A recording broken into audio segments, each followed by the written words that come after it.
Well, he's here, in great shape. He is. There's some discussion with some European teams that something may develop there, but we'll see. George, you've been here since 1998. You've seen it go up, go down, and now back up. Can you comment, a little bit about your personal satisfaction of seeing where this team is, in the community? The games are going to be sold out for the first time in the history of the franchise. Can you talk a little bit about that? Sure.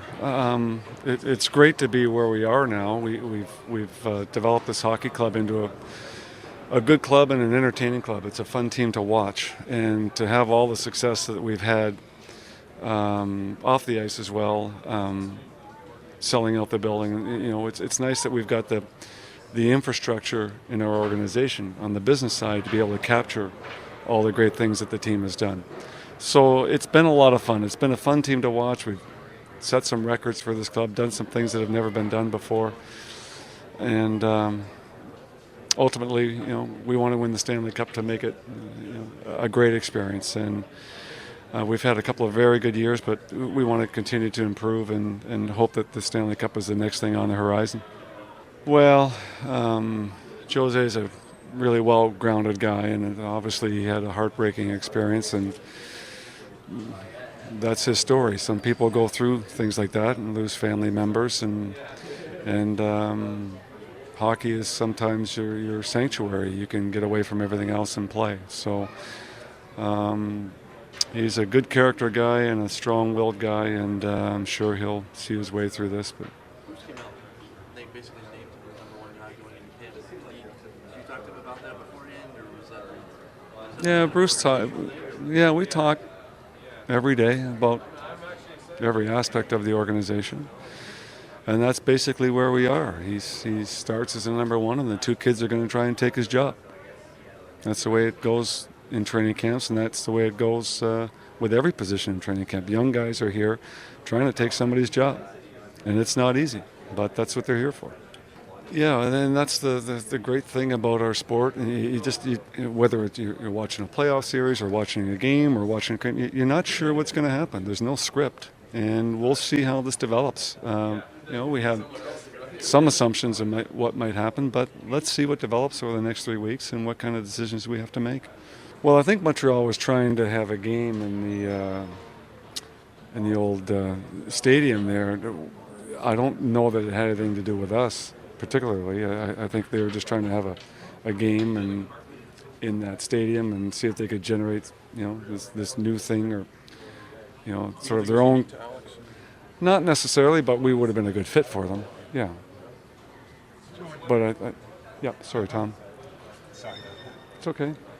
Bruce talked about bringing a lot of the young kids into camp here, and one of the benefits of that is to show them, what it means to be a Washington Capital and how you guys do business. What does it mean to be a Capital? Is there a team identity you think that you guys have forged?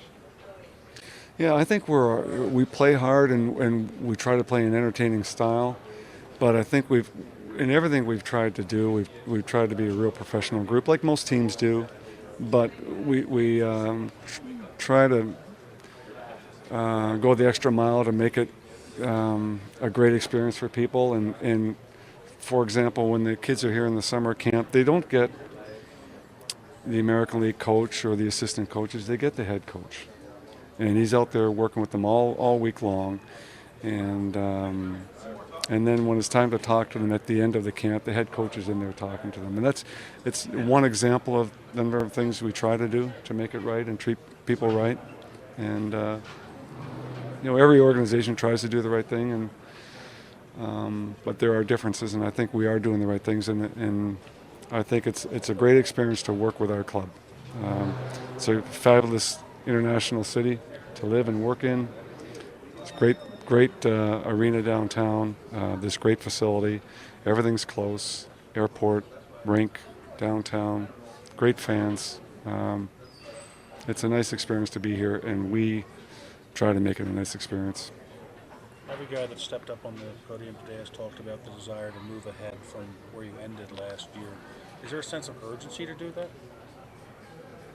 Not necessarily, but you try to get better every year, and we're progressing. We've had 2 really good seasons. Last year was better than the year before, and we're hoping that this year is even better. Well, a lot of teams go through this with the cap now. I think there's more flexibility this year, given that you have that bonus cushion back, and it's a really convoluted, esoteric thing that I don't think most people understand or care to. But we have a cushion that you can work with this year that we didn't have last year. So there is some more flexibility. How important do you think it was to bring in experienced veterans like Knuble and Morrison into this relatively young locker room?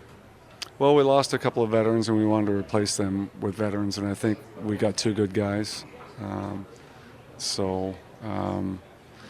It really seemed to be a good fit for us, and we got our fingers crossed that it works. You know, it looks good, it feels good.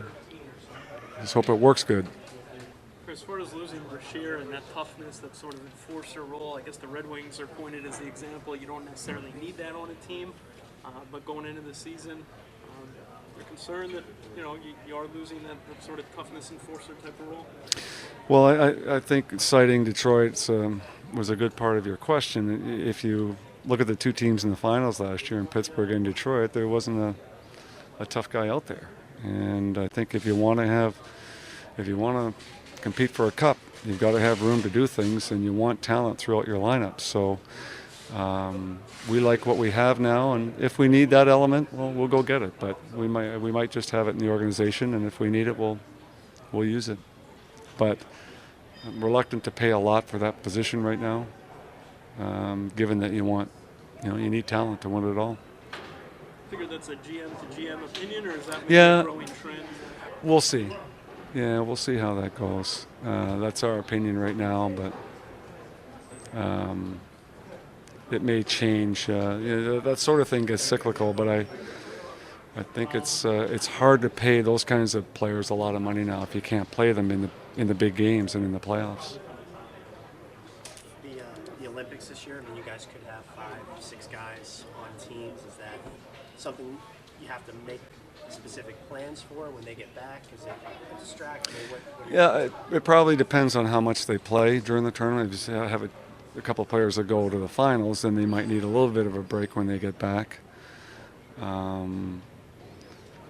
That's a good question. I'm not sure how to answer it right now. We'll have to see how things go when they're up there and how they feel when they get back.